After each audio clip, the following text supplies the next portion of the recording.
As physics में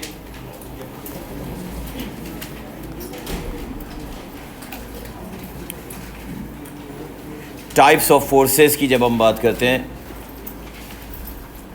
तो types of forces में जो एक बहुत इम्पॉर्टेंट कॉन्सेप्ट है जो थोड़ा सा ओ लेवल से हटके है, दैट इज अपथ्रस्ट।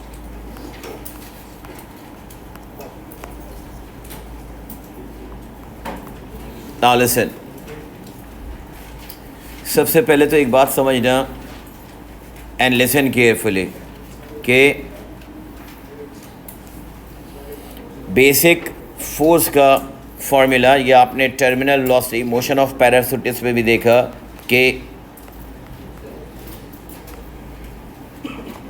फोर्स का एक्चुअल फॉर्मूला होता है net force is equal to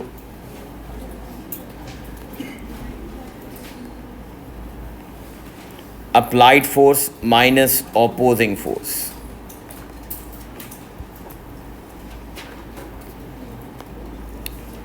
actually net force का जो फॉर्मूला है that is applied force minus opposing force equals to net force.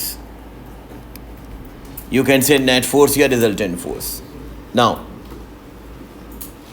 again I'm telling you, upthrust concept wise forces में सबसे important है,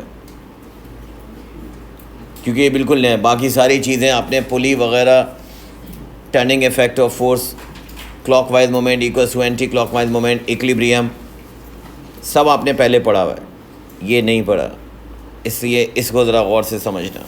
ये है क्या? What is upthrust? Actually, जैसा कि इसके नाम से है अप, इसके नाम में लिखा है अप, तो इसका मतलब ये बात तो याद रख लें। पहला पॉइंट बता रहा हूँ, अपथ्रस्ट हमेशा अपवर्ड फोर्स होगी, हमेशा इसकी डायरेक्शन अपवर्ड होगी, चाहे ऑब्जेक्ट डाउनवर्ड मूव कर रहा हो, ऑब्जेक्ट अपवर्ड मूव कर रहा हो, ऑब्जेक्ट रेस्ट पर हो, upthrust always in upward direction. When we talk about the upthrust, so we say that कि it is, write down, upthrust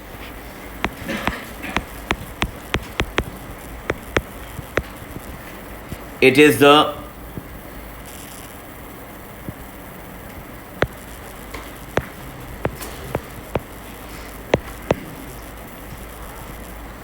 upward force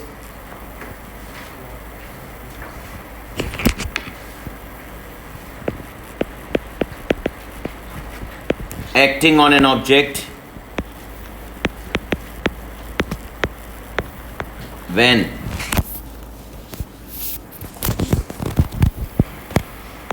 an object is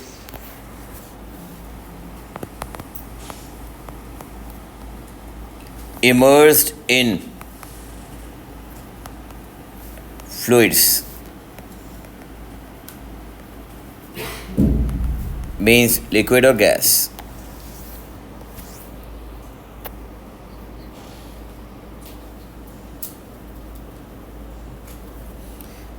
अब एक बात देखो, फॉर एग्ज़ाम्पल बेटा, ये मेरे पास एक कंटेनर है, इस कंटेनर में इस लेवल तक वाटर है,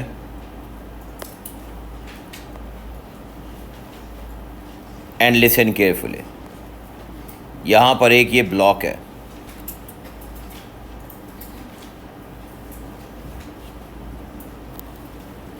अब थोड़ा सा ओ लेवल रिवाइज करवाऊंगा, ज़रा सामने देखिएगा। फॉर एग्ज़ाम्पल, अगर ये ऑब्जेक्ट यहाँ है inside water, then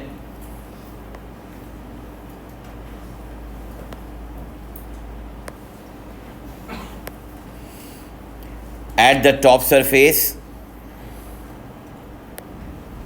and at the bottom surface also there is a force exerting on the block. Listen carefully. अभी लिखना छोड़ दो सब, सिर्फ सामने देखिए. थोड़ा सा ओ लेवल को याद करो तो ओ लेवल के कॉन्टेक्स्ट पे मैं आपको बताऊं कि प्रेशर हमेशा टॉप सरफेस से होता है. यानी कि अगर बॉटम सरफेस तुम्हारे पास यहाँ है और टॉप सरफेस का मिड पॉइंट बताऊं तो फॉर एग्जांपल ये यहाँ है, सामने देखना, ये पूरी टॉप सरफेस है. इस टॉप सरफेस से इमेजिन करो और ये बॉटम सरफेस है, बॉटम सरफेस से इमेजिन करो. तो एक बात डायग्राम में देख कर बताओ और से यू कैन से दैट कि भाई बॉटम से लेके टॉप तक की हाइट और टॉप ऑफ द ब्लॉक से लेके टॉप ऑफ द वाटर तक की हाइट में डिफरेंस है. यस और नो. और यही डिफरेंस एक्चुअली अपथ्रस्ट की वजह है. वो आपसे क्वेश्चन में कहेगा वाई अपथ्रस्ट, तो मैं कहूँगा because there is a pressure difference. देखना सिंबॉलिकली मैं क्या लिखता हूँ. इस बॉटम सरफेस पे यहाँ से एक प्रेशर एग्जर्ट होगा. इस बॉटम सरफेस पे प्रेशर बेटा कौन लगा रहा है? वाटर. और ये प्रेशर एट द बॉटम मैंने कहा PB लेट्स से. तो फिर मुझे ये बताओ कि जो ऊपर से फोर्स प्रेशर एक्सर्ट होगा, यानी ऊपर के मॉलिक्यूल्स, वाटर के मॉलिक्यूल्स जो प्रेशर एक्सर्ट करेंगे, उसके एरो मैंने कम बनाए हैं. What does it means? It means pressure at B is greater than pressure at A. ये मैं क्या बात कर रहा हूँ? मैं ये बात कर रहा हूँ वाई अपथ्रस्ट. अपथ्रस्ट है क्या और होता क्यों है? Why upthrust?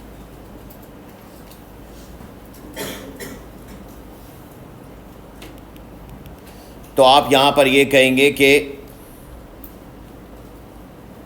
Upthrust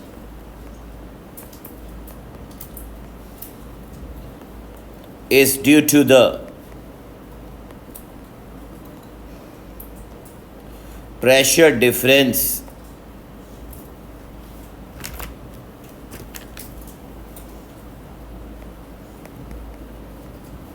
at the bottom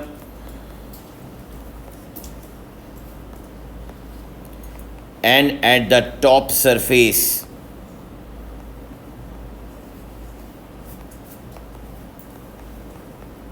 of block.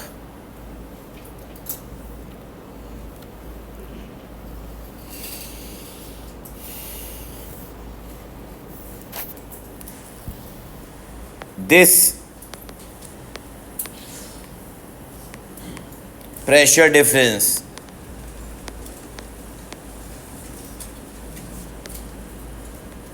causes an upward resultant force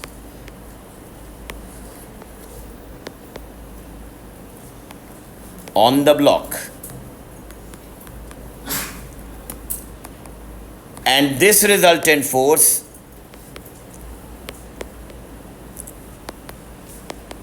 is the upthrust.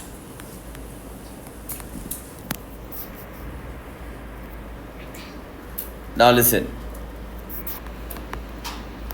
अब सुनो मैंने क्या बोला.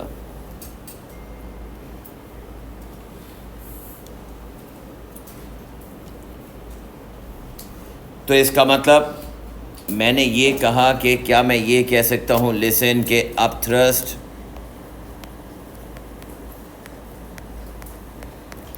Equals to pressure at the bottom minus pressure at the top या pressure at the A.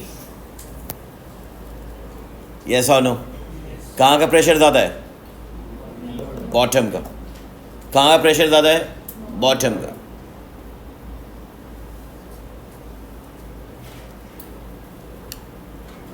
Yes और no?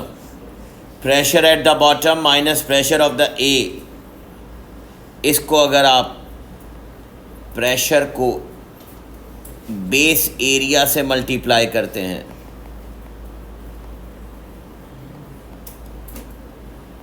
तो आपके पास पहली इक्वेशन आती है अपथ्रस्ट की। अपथ्रस्ट का ये पहला फॉर्मूला है। Bottom and top area must be same.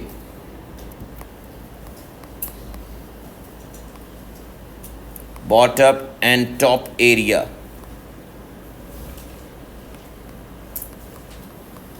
Of block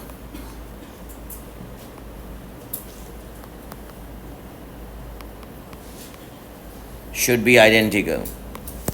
ये जो फॉर्मूला है, ये फॉर्मूला किसी कोन पर नहीं अप्लाई हो सकता, सिलेंडर पर अप्लाई हो सकता है जिसका टॉप और बॉटम एरिया सेम हो। मगर अगर कोन आ जाए, नॉन यूनिफॉर्म बेस ऑब्जेक्ट आ जाए, तो फिर अब थ्रस्ट क्या होगा? लिसन, फॉर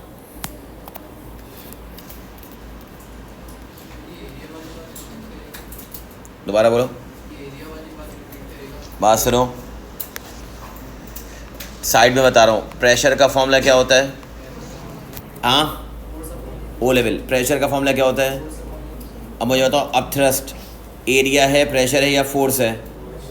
शुरू में ही बताया है। अब थ्रस्ट क्या है? अब थ्रस्ट क्या है? तो मुझे बताओ, फोर्स के लिए सब्जेक्ट बनाओगे तो क्या बनेगा? Pressure into area. अब इस फोर्स को मैं क्या कह रहा हूँ? अब थ्रस्ट। तो ये जो P है, ये कौन सा है? Difference in pressure, delta P multiply by area. Area जो मैंने शेड किया है वो है। अब मुझे ये बताओ सामने देख के, लिसन, एरिया जिसको मैंने शेड किया है वो है, तो इसका मतलब ये हुआ कि टेल मी, क्या मैं कह सकता हूँ इस डायग्राम में इस वक्त इसका एरिया और ये बॉटम का एरिया आइडेंटिकल है? यस और नो? अब प्रॉब्लम ये है कि मैं कह रहा हूँ कि if base area is not identical,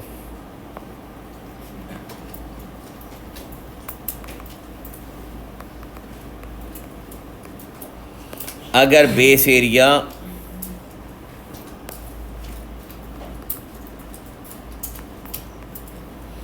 is not identical,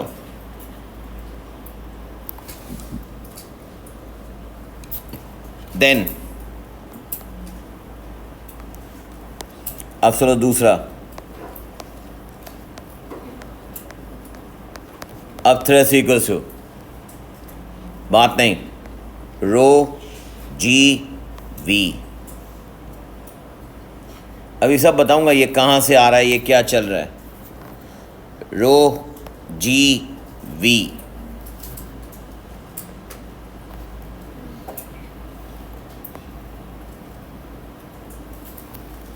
ये ऊपर वाले फॉर्मूले से ही बना है। थोड़ी देर बाद आपको मैं दिखा दूंगा ये कैसे मैंने ड्राइव किया है, सब दिखा दूंगा, सामने देखते जाएं बस। यहाँ पर rho is the density of fluid. Fluid का मतलब वाटर और एयर दोनों हो सकता है।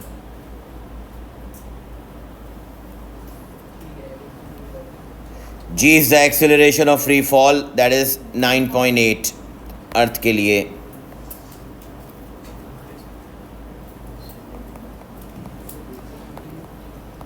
G is acceleration of free fall. V is the volume of object.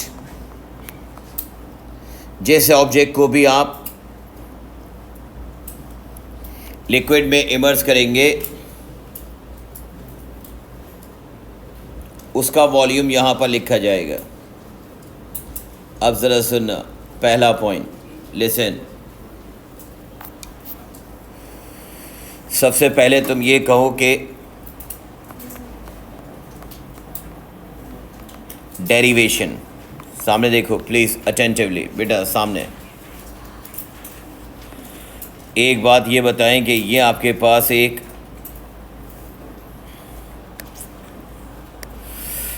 Let's say, अब एक एक करके मैं एक चीज़ समझा रहा हूँ, पहले सुनो। ये एक ऑब्जेक्ट है, तुमने कहा कि ये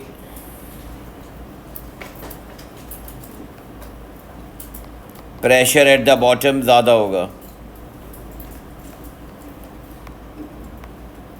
प्रेशर एट द टॉप कम होगा।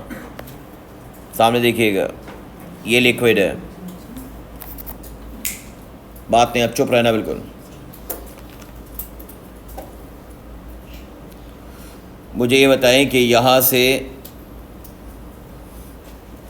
और टॉप तक की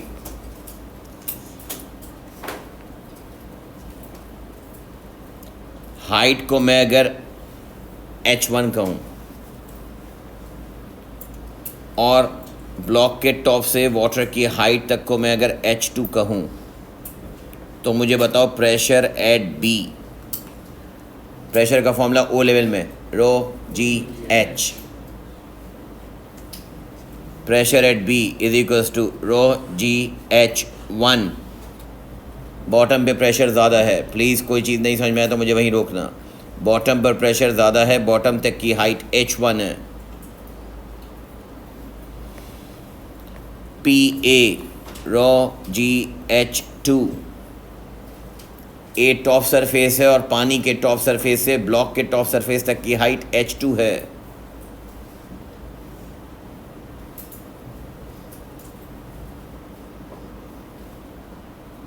अब मुझे बताओ डेल्टा पी, आप कहेंगे डेल्टा पी का मतलब पी बी माइनस पी ए,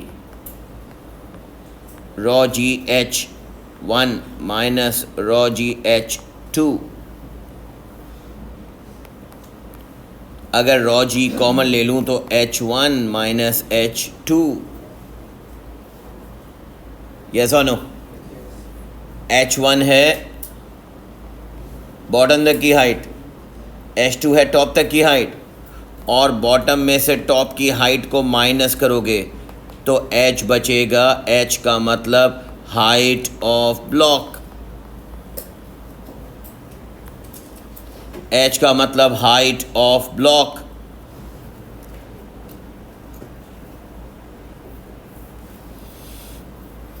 यहाँ पर देख लें, और कोई चीज़ अगर पहले पूछनी है यहाँ पूछ लें। प्रेशर एट बी बॉटम तक था, उसकी डेप्थ h1 h2 जिसको मैं हाइट कर रहा हूँ, एक्चुअली ओ लेवल में इसको डेप्थ कहते थे। फिर जब प्रेशर डिफरेंस निकालना है तो प्रेशर डिफरेंस के लिए तुमने ये फॉर्मूला अप्लाई किया। यहाँ तक बात सही है? अब सुने, हम अब यहाँ पर अपथ्रस्ट की डेफिनेशन लिखेंगे। अपथ्रस्ट किसे कहते हैं भाई? Upthrust equals to change in pressure multiply by area, yes और नो? असल तो फॉर्मूला ये। अब मुझे बताओ चेंज इन प्रेशर का मतलब P B minus P A into area, ये एक अपथ्रस्ट का फॉर्मूला है। अब मुझे बताओ ऊपर वाली वैल्यू से तुमने P B minus P A यानी डेल्टा पी की वैल्यू कैलकुलेट करी हुई है, कितनी है? Rho G H multiply by A. अब मुझे बताओ ना ज़रा, एच मल्टीप्लाई बाय ए, ऊपर तुम कह चुके हो h is the height of the block, उससे ऊपर लिख चुके हो a is the base area, yes और नो? तो मुझे बताएं, मैथ्स में हाइट और बेस एरिया को मल्टीप्लाई करते हैं तो किसके बराबर आता है? Volume, v। इस तरह से मैंने लिखा था रो जी वी। ये है अब थ्रस्ट का दूसरा formula.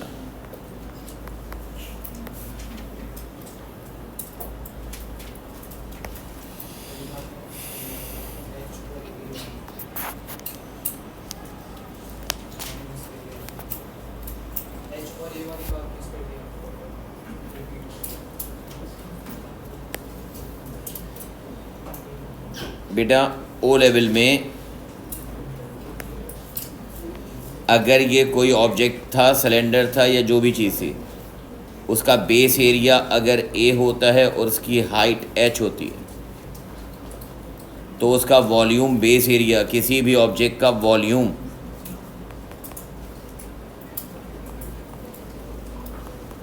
Base area into height के बराबर होता है ना। ये तो जनरल फॉर्मूला है, बेस एरिया इंटू हाइट का ओ लेवल का, ये जनरल फॉर्मूला है।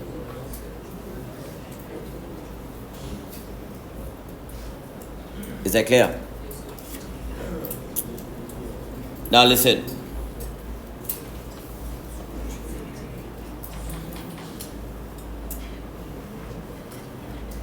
हम बात सुनना और से मेरी प्लीज। प्रैक्टिकली अपथ्रस्ट क्या है? अब ये तो मैंने तुम्हें फॉर्मूला के हिसाब से पूरा बताया अपथ्रस्ट का कॉन्सेप्ट। अब मेरी बात सुने, अगर कोई मुझसे प्रैक्टिकली पूछे ऑन सिचुएशन अपथ्रस्ट क्या है, बात सुनो, मैं बताता हूँ अपथ्रस्ट क्या है। छोड़ दो भाई, इधर सामने देखो।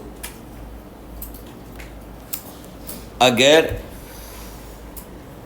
अब ये थोड़ा सा हट गया बेसिक सेंस, आपको ये फौरन क्लिक हो जाएगी ये बात।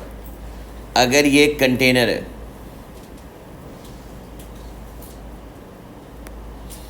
इस कंटेनर में वाटर का लेवल ये है, यहाँ तक तुमने वाटर का लेवल मार्क कर लिया।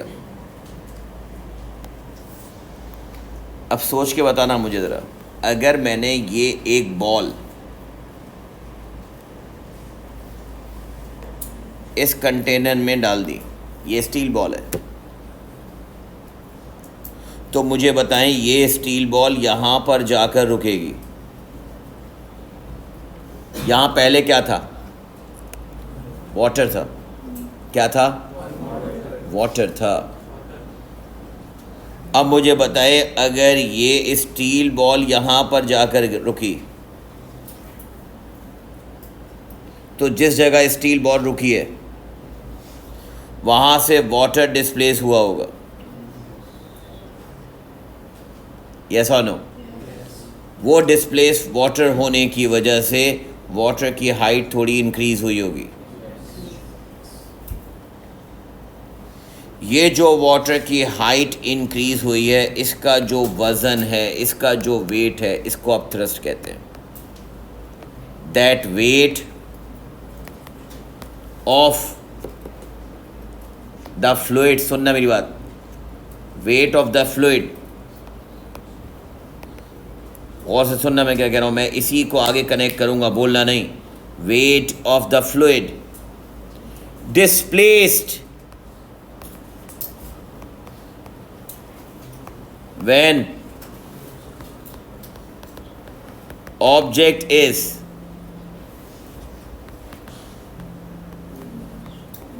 immersed in it.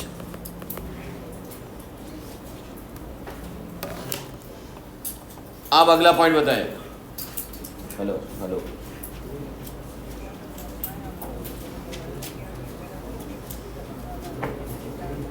अरे छोड़ो यार, मैं गिलास ले रहा हूँ ना, अभी छोड़ो, जाने दो, छोड़ो।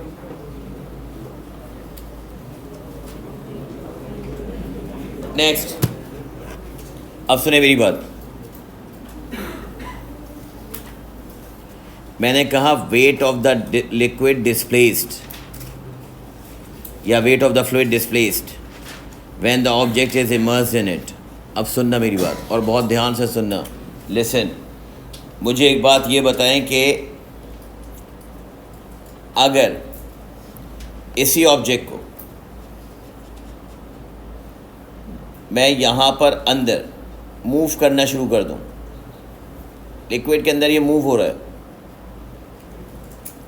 तो मुझे बताओ क्या अब थ्रस्ट कम होगा, ज़्यादा होगा या सेम रहेगा? सेम रहेगा।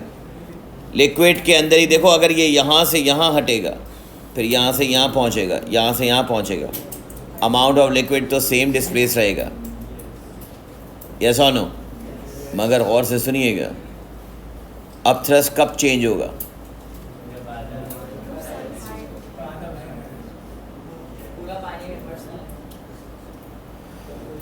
जिस वक्त ये ऑब्जेक्ट वाटर के अंदर पार्शली इमर्ज हो रहा हो और मूव कर रहा हो अपवर्ड से डाउनवर्ड या डाउनवर्ड से अपवर्ड, सिर्फ इस दौरान अब थ्रस्ट चेंज हो रहा होगा, यस और नो। जैसे जैसे समझे ज़रा, जैसे जैसे पानी में आप आइस क्यूब डालते जाते हैं उसका लेवल बढ़ता जाता है, लेवल बढ़ता जाता है।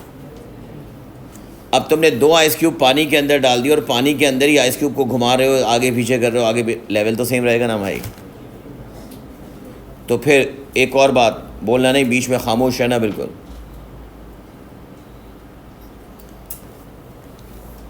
यहाँ पर मैं आपको एग्जाम्पल दे रहा हूँ वाटर की, कि if an object is completely immersed in the liquid and with in the liquid, when it moves upward and downward, when it moves upward and downward, when it moves upward and downward, then upthrust remains same. अगर वो rest पर है जब भी upthrust same, और अगर ऊपर या नीचे मूव हो रहा है ये भी अपथ्रस्ट सेम, यस और नो। अब मैं इसको कहीं और अप्लाई कर रहा हूँ, सुनना। यहाँ मैं कह सकता हूँ कि upthrust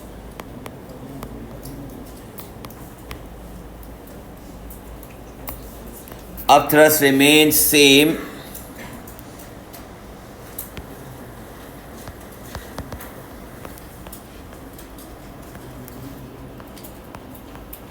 when object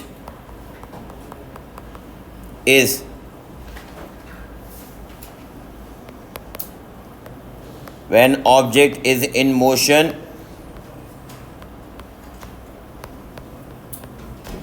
or at rest.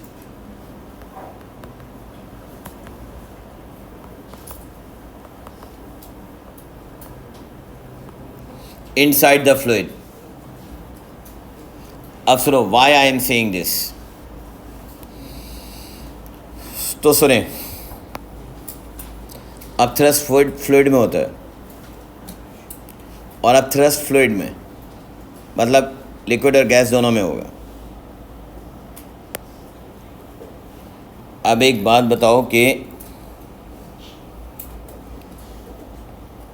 ये ऑब्जेक्ट है और इस ऑब्जेक्ट को फॉर एग्ज़ाम्पल आप ड्रॉप करते हैं यहाँ से, और ये ऑब्जेक्ट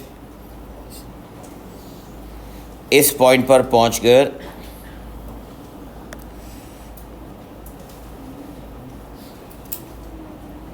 अपनी टर्मिनल वेलोसिटी पे पहुँचता है।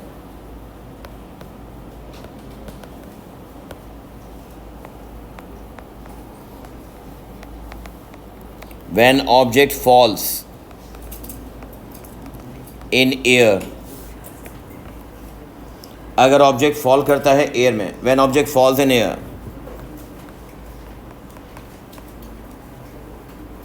previously there was a weight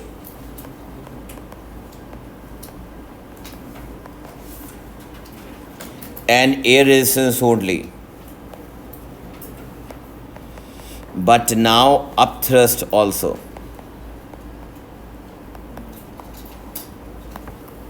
अब तो अपथ्रस्ट भी होगा,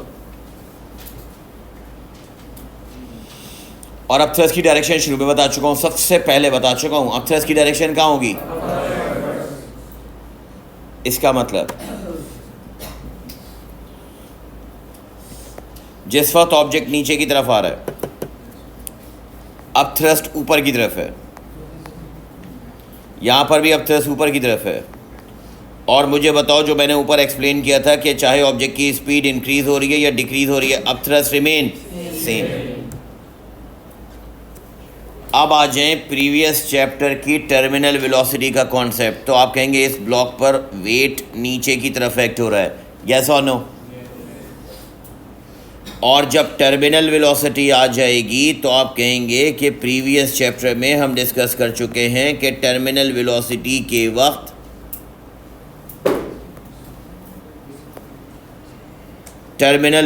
के वक्त एक अपवर्ड फोर्स है और उस अपवर्ड फोर्स को हम एयर रेजिस्टेंस कहते हैं। क्या कहते हैं भाई? तो फिर मुझे एक बात बताओ, अब टर्मिनल वेलोसिटी के कॉन्सेप्ट में सिर्फ एयर रेजिस्टेंस और वेट ही नहीं होगा। यस, तो अब आप कहेंगे इसका मतलब इस केस में weight is equal to up thrust plus air resistance. अब तो एयर रेजिस्टेंस भी होगा। एयर रेजिस्टेंस अपवर्ड फोर्स है। अब सुनना, जिस वक्त मैंने ऑब्जेक्ट को ड्रॉप किया और ऑब्जेक्ट नीचे की तरफ आ रहा है, नीचे की तरफ आ रहा है, नीचे की तरफ आ रहा है, ऑब्जेक्ट की जब स्पीड बढ़ रही होगी तो क्या चीज़ बढ़ रही होगी? Air resistance. मगर वेट क्या रहेगा? कांस्टेंट। अब थ्रस्ट भी क्या रहेगा? कांस्टेंट।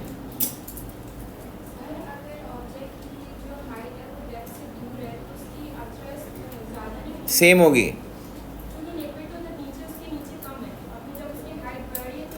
जिस जगह लिक्विड, देखो ये नीचे और ऊपर का मसला नहीं है, ये देखो दोबारा समझना मैंने क्या बोला। तुम कह रही हो कि इस वक्त यहाँ पर ये नीचे से ये वाली हाइट ज़्यादा है और ये वाली हाइट कम है। चलो अगर मैं इसको यहाँ से थोड़ी देर के लिए इमेजिन करो, मैं इसको नीचे ले जाऊँ, यहाँ ले जाऊँ, अब बोलो दोनों सरफेस नहीं सेम रहेगी। दोनों सरफेस की हाइट का डिफरेंस तो सेम ही रहेगा ना बेटा। अब थ्रस्ट सिर्फ नीचे से नहीं अप्लाई होती। अब थ्रस्ट किसकी वजह से होती है? अब थ्रस्ट प्रेशर डिफरेंस की वजह से। अब थ्रस्ट दोबारा बोलना किसकी वजह से? अब मेरी बात सुनना, इस जगह पर जो तुम्हारी बात है उसी के जवाब दे रहा हूँ। अब तुम्हारी बात का जवाब, टॉप पर हाइट कम है, इमेजिन करो, फ़र्क करो, टॉप पर हाइट प्रेशर 100 पास्कल है, इस वक्त बॉटम पर 300 पास्कल है, सही है। बॉटम से जो इस ब्लॉक पर प्रेशर अप्लाई हो रहा है वो 300 पास्कल, टॉप से जो हो रहा है वो 100 पास्कल है। अब थ्रस्ट कितना होगा? हाँ कितना होगा? 200 प्रेशर डिफरेंस, सही है। अब मुझे एक बात बताएं, अगर मैं इस ब्लॉक को यहाँ से नीचे ले गया तो प्रेशर, अगर ऊपर वाला प्रेशर डेप्थ बढ़ने की वजह से ऊपर वाला प्रेशर बढ़ा तो नीचे वाला प्रेशर ज़्यादा डेप्थ बढ़ने की वजह से ज़्यादा प्रेशर बढ़ेगा। तो अगर तुम कहो यहाँ 500 हो गया तो मैं कहूँगा नीचे 300 हो गया, डिफरेंस तो 200 ही रहेगा। सुनिएगा, अब थ्रस्ट को सबसे बेस्ट तरीके से मैं क्या समझाता हूँ एयर में, वो समझें।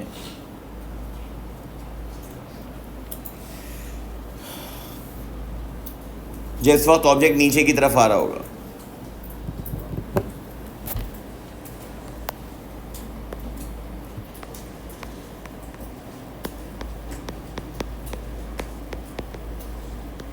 when object falls,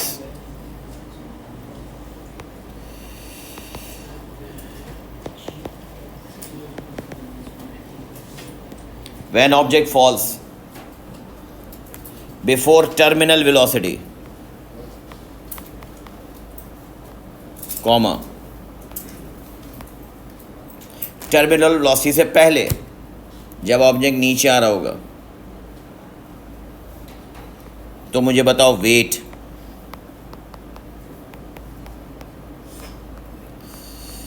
डाउनवर्ड होगी और कांस्टेंट होगी। अब थ्रस्ट बोलो, डायरेक्शन बोलो, अपवर्ड होगी और कांस्टेंट होगी।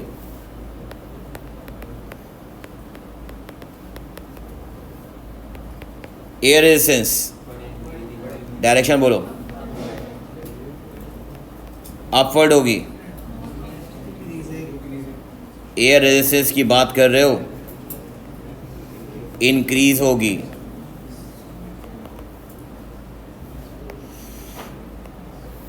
और फिर इसी तरह से रिजल्टेंट फोर्स,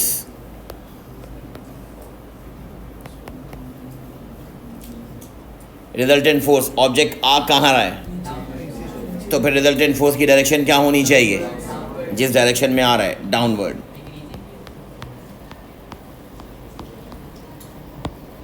एंड डिक्रीजिंग,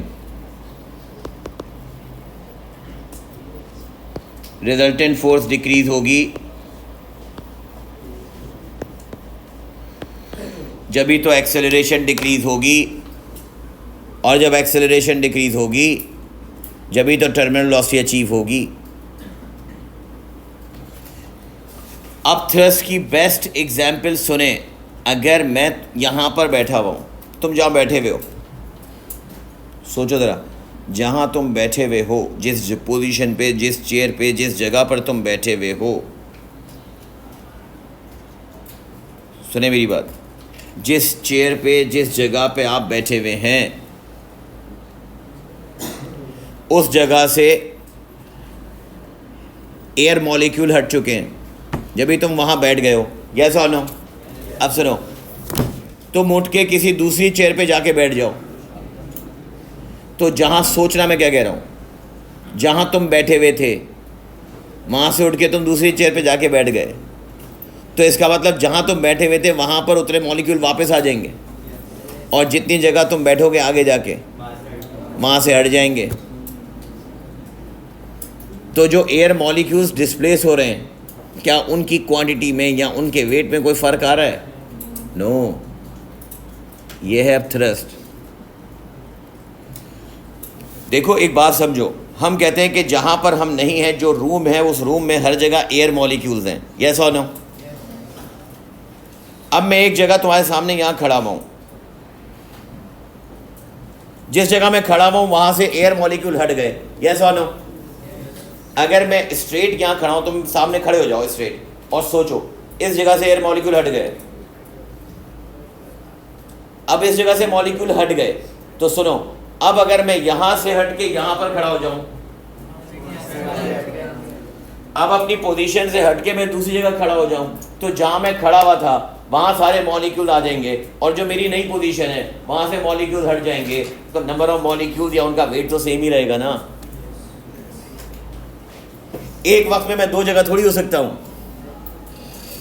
अगर कोई बॉल एयर में ड्रॉप हो रही है, बेटा समझना, अगर कोई बॉल आप हवा में ड्रॉप कर रहे हैं, तो वो बॉल एक वक्त में दो जगह नहीं हो सकती, यस और नो। वो बॉल एक वक्त में एक ही जगह होगी, और अगर वो बॉल, कोई भी ऑब्जेक्ट एक वक्त में एक ही जगह होगा, तो इसका मतलब ड्यूरिंग द मोशन उसका थ्रस्ट तो सेम रहेगा। क्या चीज़ बढ़ रही होगी? जवाब देना, क्या चीज़ बढ़ रहा होगा? एयर रेजिस्टेंस बढ़ रहा होगा, मगर उसका अप थ्रस्ट सेम रहेगा, और एयर रेजिस्टेंस के बढ़ने की वजह से उसकी अपोजिंग फोर्स यानी रिजल्टेंट फोर्स भी डिक्रीज हो रही होगी। अब यहाँ मैंने स्टार्ट किया है, अभी इसको यहीं से आगे कंटिन्यू करूँगा। ये क्वेश्चन, अभी टॉपिक कंप्लीट नहीं हुआ, मगर ये क्वेश्चन मैं तुम्हें सिर्फ एक सेंस डेवलप करने के लिए बता रहा हूँ, थोड़ा सा एक कॉमन सेंस। अभी तक जितना मैंने अप थ्रस्ट के बारे में बताया उसके हिसाब से, वो कह रहा है एक हेल स्टोन है जो इनिशियली रेस्ट पर है, और वो वर्टिकली ड्रॉप होता है, अर्थ की तरफ आ रहा है। The diagram shows the magnitude and direction of the forces acting on the hailstone as it starts. अब देखो, एक फोर्स कह रहा है ग्रेविटेशनल फोर्स, उसका एरो नोट करो। एक कह रहा है अप थ्रस्ट, उसका एरो नोट करो।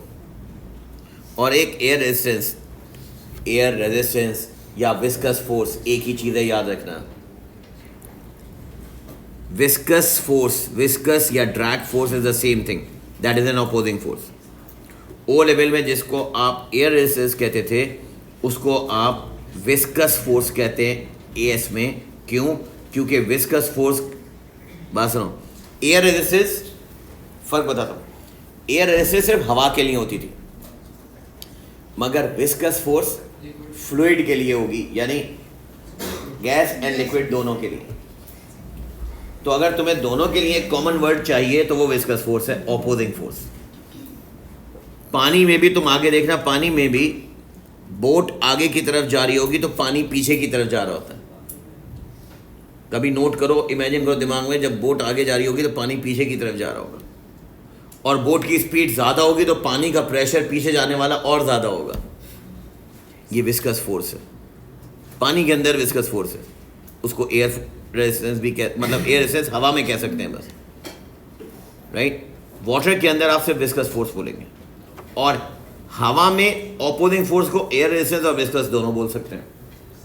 तो विस्कस कॉमन वर्ड है दोनों के लिए, इसलिए हम कॉमन वर्ड यूज़ करते हैं। अब सुने, मुझे एक बात ये बताओ, सबसे पहले वो आपसे कह रहे हैं which diagram shows the magnitude and the direction of these forces when the hailstone attains a terminal velocity.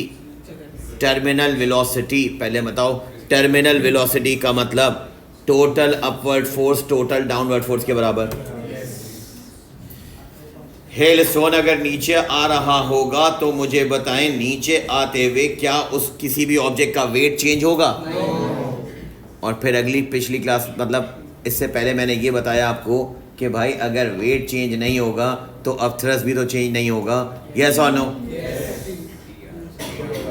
तो फिर मुझे ये बताएं कि जब वेट भी चेंज नहीं हो रहा, अब थ्रस्ट भी चेंज नहीं हो रहा, तो फिर चेंज कौन हो रहा है? Viscous force. और विस्कस फोर्स बढ़ते बढ़ते बढ़ते अपवर्ड एरो उसका इतना होगा कि वो अपवर्ड एरो जब अप थ्रस्ट के एरो के साथ सम अप होगा तो वो दोनों एरोज अपवर्ड मिल के वेट के डाउनवर्ड एरो के बराबर। इसका मतलब टोटल अपवर्ड फोर्स और टोटल डाउनवर्ड फोर्स के इक्वल होगी। So your answer will be D. अब सुनो, सी क्यों नहीं हो सकता? यहाँ पर अपथ्रस ये है, देखो सी को कंपेयर करो, अपथ्रस ये है, यहाँ पर इसने अपथ्रस को बढ़ता हुआ दिखा दिया, गलत हो गई। अपथ्रस तो कांस्टेंट होगा, यस और नो? थर्ड वाले में, बी वाले में देखें, उसमें भी अपथ्रस बढ़ा रहा है, गलत है। ए में भी बढ़ा रहा है, गलत है। अपथ्रस तो बढ़ ही नहीं सकता ना। ये बात दिमाग में अच्छी तरह से बिठा लें, इसको तो दिमाग में फ्रीज कर लें, क्योंकि आगे चल के क्वेश्चन आएगा ऐसा कि अगर बेटा यहाँ पर मैं कहीं पर भी एक कंटेनर फॉर एग्जांपल ड्रॉ कर दूँ लाइक दिस। अब मैं कह रहा हूँ कि ये एक कंटेनर है, इस कंटेनर में इस लेवल तक वाटर है। अब सुनो, ये एक ब्लॉक है, अगर इस ब्लॉक को मूवमेंट देखना, इस ब्लॉक को यहाँ से इमर्स करना शुरू करते हो, अब थ्रस्ट इंक्रीज, अब थ्रस्ट इंक्रीज, अब थ्रस्ट इंक्रीज, जितना पानी में जाएगा उतना अब थ्रस्ट इंक्रीज, क्योंकि साइड का वाटर ऊपर होता जाएगा। मगर जब कंप्लीटली इमर्स हो गया, अब ये पानी के अंदर मूव करता रहे, अब थ्रस्ट क्या रहेगा? सेम, क्योंकि जिस जगह ब्लॉक होगा उस जगह पानी नहीं होगा। जैसे पानी की एग्जाम्पल, ऐसे ही हवा की एग्जाम्पल। जैसे मैंने अभी थोड़ी इससे पहले बताया कि भाई मैं अगर यहाँ खड़ा हो जाऊँ तो यहाँ से एयर मॉलिक्यूल हट जाएंगे। खाली रूम में आप खड़े हो जाओ तो खाली रूम में आप जब नहीं हैं तो एयर मॉलिक्यूल है ना भाई, यस और नो? अब जिस जगह तुम खड़े हो गए, तुम यहाँ खड़े हो, इमेजिन करो। नाउ टेल मी, अगर मैं यहाँ खड़ा हुआ हूँ तो यहाँ के एयर मॉलिक्यूल हट गए। अब मैं जब यहाँ से हट के यहाँ खड़ा हूँगा तो जहाँ पहले खड़ा था वहाँ एयर मॉलिक्यूल आ गए होंगे, अब यहाँ एयर मॉलिक्यूल हट गए, यस और नो? इसका मतलब हवा में भी, एयर में भी अगर कोई ऑब्जेक्ट मूव करता रहेगा तो अपथ्रस्ट तो सेम रहेगा ना। दोबारा बोलो, बताओ। यही तो मैंने बोला, जब ये किसी भी लिक्विड में इमर्ज हो रहा होगा तो जब चेंज इन डेंसिटी हो रही होगी तो अपथ्रस्ट चेंज होगा। जब डेंसिटी यूनिफॉर्म आ गई ना तो अपथ्रस्ट सेम है। एयर सेम है ना, अपथ्रस्ट सेम है। अब एयर में जब होगा, जब ये इमेजिन करो कि ये एयर से क्लाउड्स में चला जाए कोई ब्लॉक, तो क्लाउड्स की डेंसिटी अलग हो गई, अब थ्रस्ट अलग हो जाएगा। मगर फिर उन क्लाउड्स में जब तक कोई ऑब्जेक्ट घूमता रहेगा, अब थ्रस्ट सेम रहेगा। अब thrust depends upon the density, change in density. Is that clear? तो इसलिए ये वाला आंसर आपका आंसर डी है।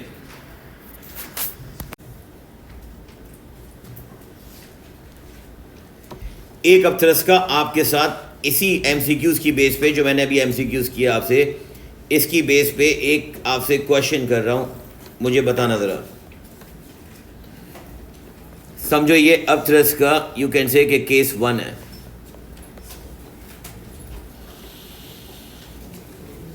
केस 1 ये है कि अगर मैं आपसे कहूं कि let's say, please listen, if, बोलो नहीं, if an object falls, मेरा सवाल सुने, if an object falls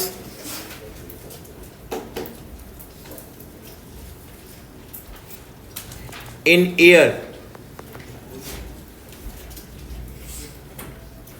अगर कोई ऑब्जेक्ट फॉल कर रहा है एयर में,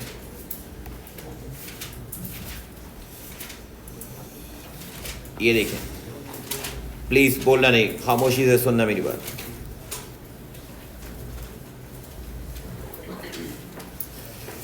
अगर मैं आपसे ये कहूं कि एक ऑब्जेक्ट फॉल कर रहा है एयर में, तो उस पर कितनी फोर्सेस एक्ट हो रही हैं?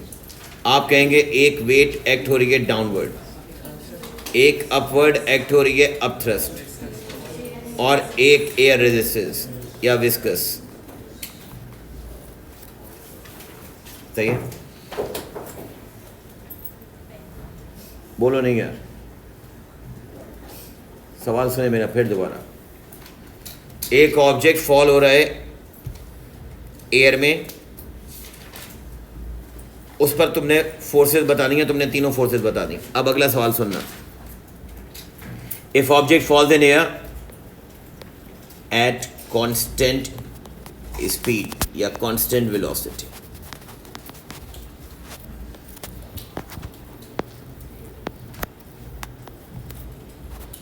एक ऑब्जेक्ट फॉल हो रहा है कांस्टेंट स्पीड पे, तो अब मुझे ये बताएं कि इसमें arrange the forces in ascending order या डिसेंडिंग ऑर्डर। इसमें से लार्जेस्ट फोर्स तो समझ में आएगा, क्योंकि तुम कहोगी अगर कांस्टेंट वेलोसिटी है तो इसका मतलब ये है कि टोटल डाउनवर्ड फोर्स बेटा equals to total upward force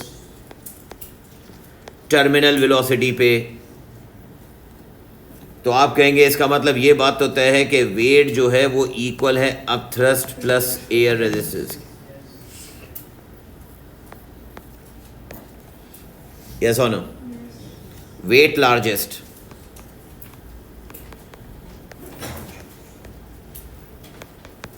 मगर मेन पॉइंट है कि अप थ्रस्ट और एयर रेजिस्टेंस का कॉम्बिनेशन, इसमें से कौन स्मॉलर होगी।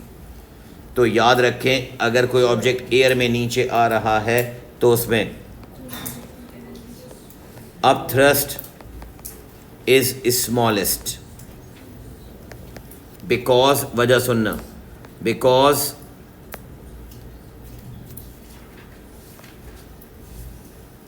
Formula of up thrust, up thrust का फॉर्मूला याद करो, रो जी वी, शाबाश, रो जी वी, रो जी वी याद करें। वी का मतलब क्या? वॉल्यूम। जी का मतलब क्या? Acceleration of free fall. मगर रो का मतलब क्या? डेंसिटी किसकी? एयर की, क्योंकि एयर में आ रहा है। मेन पॉइंट शायद तुमने इग्नोर कर दिया, वो मेन पॉइंट ही इसका की पॉइंट था कि ऑब्जेक्ट एयर में फॉल कर रहा था। और आप कहेंगे since the density of air, since the density of air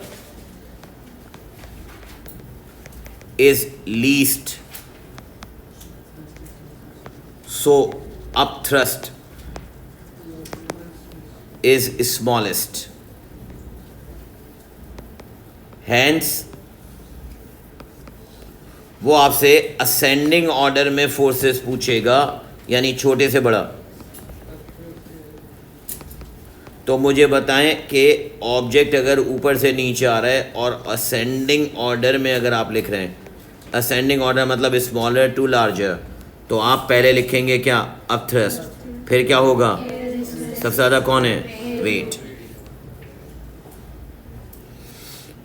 अगर यही क्वेश्चन वो आपसे डिसेंडिंग ऑर्डर में पूछेगा तो वेट, फिर एयर रेजिस्टेंस, फिर अब सुनना अगला सवाल मेरा, और गौर से सुनना मेरा अगला क्वेश्चन। ये केस 1 है। Now listen, now I have case 2। अब इसी कॉन्सेप्ट में थोड़ा सा एक चीज का चेंज कर रहा हूं, वो समझिएगा। Now I have case 2।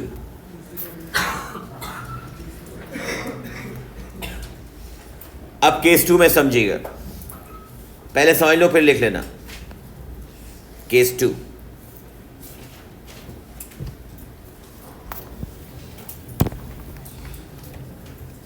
now I say difference देखो सामने। We have a container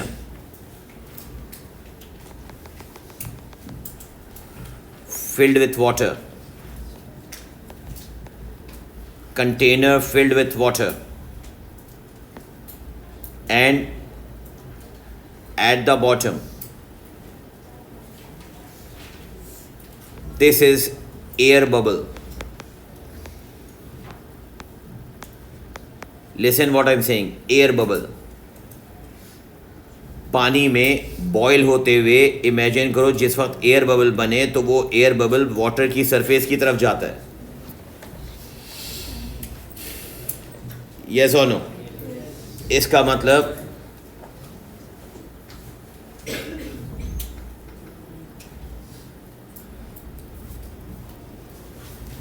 now मेरा क्वेश्चन सुनिएगा। As air bubble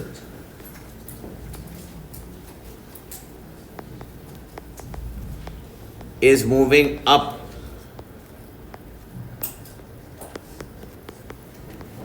to the surface of water,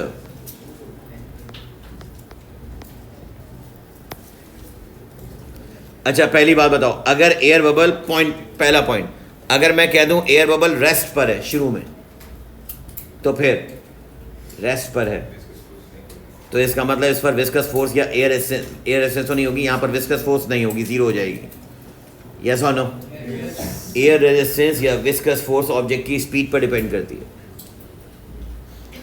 तो एक पॉइंट याद रखिएगा या यहां पर लिख लें कि इफ द एयर बबल और gas molecules is at rest, if the air bubble और gas molecule is at rest, then it's viscous is zero.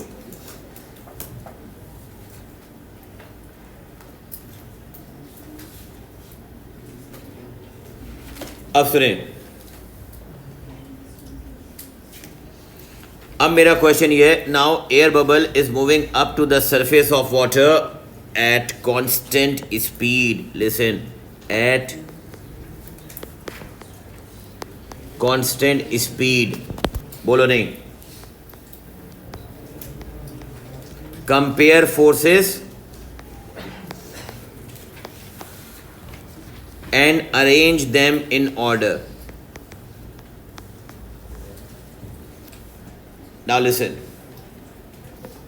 imagine this air bubble moving up at constant speed. सबसे पहले तो ये बताओ, इस air bubble पर how many forces? 3. Good. 3. Good. ये ऊपर की तरफ जा रहा है। 3. पहली downward, upthrust direction,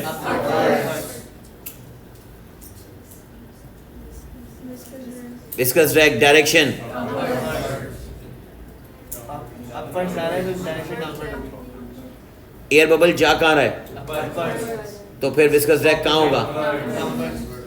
viscous drag या एयर रेजिस्टेंस पानी में हमेशा ऑपोजिट टू द मोशन होती हैं बेटा। अगर मैं आपसे कह रहा हूँ कि ये बबल कांस्टेंट स्पीड में ऊपर जा रहा है, ऊपर जा रहा है, ऊपर जा रहा है, तो मुझे बताओ अगर ये ऑब्जेक्ट ऊपर की तरफ जा रहा है तो ऊपर जाते हुए आप कहेंगे कि नाउ वेट डाउनवर्ड है। पहला पॉइंट तुमने कहा वेट डाउनवर्ड, मैंने कहा ठीक। दूसरा पॉइंट आपने कहा अब थ्रस्ट तो होता ही ऊपर है, मैंने कहा ठीक। What about drag? What about drag? आप कहेंगे विस्कस ड्रैग डाउनवर्ड होगा। तो फिर एक बात बताना मुझे, अब मैं इसको एयर रेजिस्टेंस नहीं कह रहा, विस्कस कह रहा हूं। Is that clear? हवा में एयर रेजिस्टेंस होगी मगर लिक्विड में उसी को आप विस्कस ड्रैग या फ्लूइड रेजिस्टेंस कहेंगे। तीन नाम है इसके, विस्कस ड्रैग एमसीक्यूज में, fluid resistance, viscous drag, fluid resistance या drag force.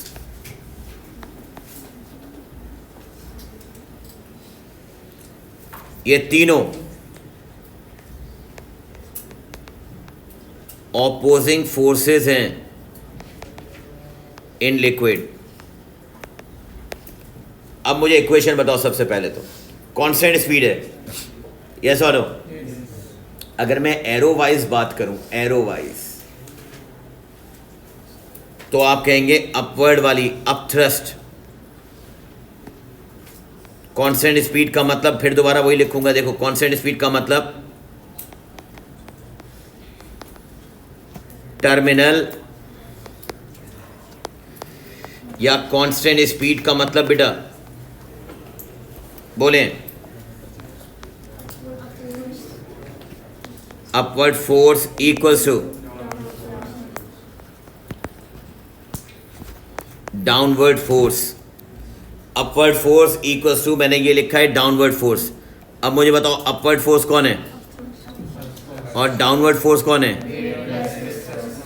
Weight plus drag force या विस्कस ड्रैग, कुछ भी कह लें, चलो इसको विस्कस ड्रैग कह लें। अब सुनो, ये विस्कस ड्रैग डाउनवर्ड हो गई। Now tell me, arrange them. सबसे लार्जेस्ट कौन है? क्योंकि वो दोनों का सम है, तो लार्जेस्ट कौन है? स्मॉलेस्ट कौन है? जी नहीं, वेट इज द स्मॉलेस्ट। वही तो, अब एरो तो अब सही करूंगा ना। एरो मैंने गलत बनाए हुए हैं अभी, क्योंकि अभी मैंने एक्सप्लेन नहीं किया था, मैंने एरो गलत ड्रॉ किया हुआ है। दोनों downward arrow total upward arrow के बराबर होना चाहिए, मगर मैंने एरो गलत किए हुए ड्रॉ। अब बता रहा हूं क्यों, सुने। वेट स्मॉलेस्ट होगा because it is the weight of air bubble. Air bubble भूल गए आप नाम, एयर बबल। एयर बबल का मतलब ही क्या है? Negligible wait. एयर बबल है ना भाई, उसका वेट नेग्लिजिबल वेट होगा। इसका मतलब आपने कहा लार्जेस्ट फोर्स अपथ्रस्ट है, मैंने कहा ठीक, लार्जेस्ट तो अपथ्रस्ट है, ठीक है, मगर अगर लार्जेस्ट अपथ्रस्ट है तो इसका मतलब असेंडिंग ऑर्डर में अगर आप लिखेंगे तो सबसे स्मॉलेस्ट कौन होगा? वेट, फिर विस्कस या एयर रेजिस्टेंस, और लिक्विड में लिखता मैं, यहाँ पर लिखूंगा viscous, that is viscous drag, comma upthrust. और बेटा अगर डिसेंडिंग ऑर्डर में लिखोगे तो इसको उल्टा लिख लो, upthrust, viscous drag and weight. अब एरो अगर आप सही करें तो देखो, अब मैं एरो को सही करूंगा तो करेक्ट एरो होंगे कि विस्कस का एरो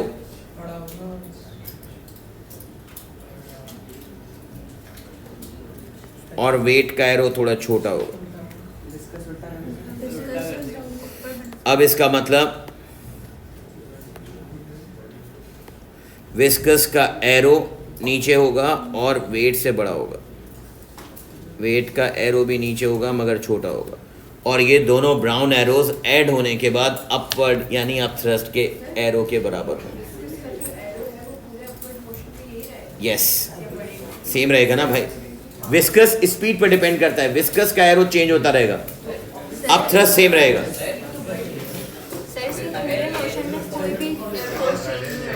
नहीं, कांस्टेंट स्पीड है ना।